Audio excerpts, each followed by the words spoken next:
संजय निषाद के साथ क्या अनदेखी हो रही है? नमस्कार दोस्तों।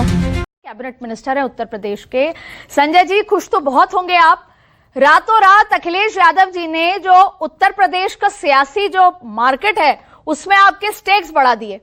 आपको ये दावा कर दिया कि बीजेपी सोच रही है कि 31 सीटें दे दी जाएं, तो आप मिठाई उठाई भिजवाएंगे अखिलेश जी को? बीजेपी से 72 मांग रहे हैं, फिर 72 सीटें।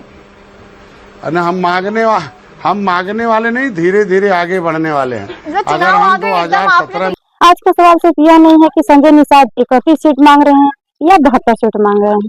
बड़ा सवाल यह है कि क्या संजय निषाद और निषाद समाज की मांगों को यह राजनीतिक महत्व मिल रहा है जिसकी वह उम्मीद कर रहे हैं संजय निषाद।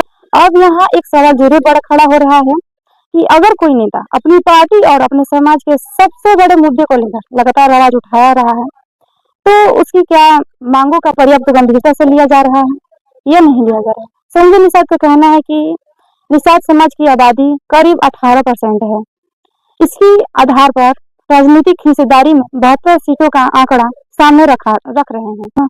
लेकिन दूसरी तरफ बीजेपी के 7 सीटों के बंटवारे में अभी तक जो राजनीतिक चर्चा सामने आती रह रही है उसमें इतनी बड़ी हिस्सेदारी दिखाई नहीं दे रही है।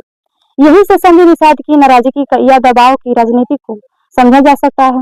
वह एक तरफ बीजेपी के साथ अपनी राजनीतिक यात्रा का जिक्र करते हैं और दूसरी तरफ बीजेपी को लगातार यह याद दिलाते हैं कि निषाद समाज के आरक्षण पर पूरा मुद्दा होना चाहिए।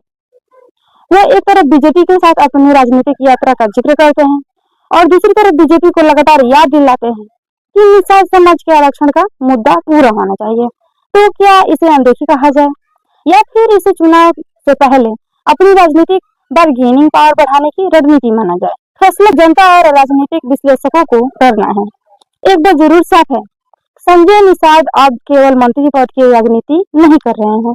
वह अपने समाज के वोट को, आबादी और आरक्षण के मुद्दे को सामने रखकर अपनी राजनीतिक ताकत दिखाने की कोशिश कर रहे हैं। यही वजह है कि जब अखिलेश यादव की तरफ से 31 सीटों की चर्चा सामने आती है तो संजय निषाद उनका जवाब 31 से नहीं बल्कि 72 के आंकड़े से देते हैं।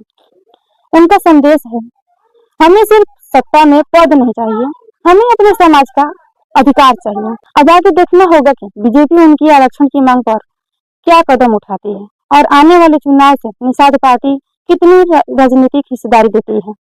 क्योंकि असली सवाल 31 या 72 सीटों का नहीं है।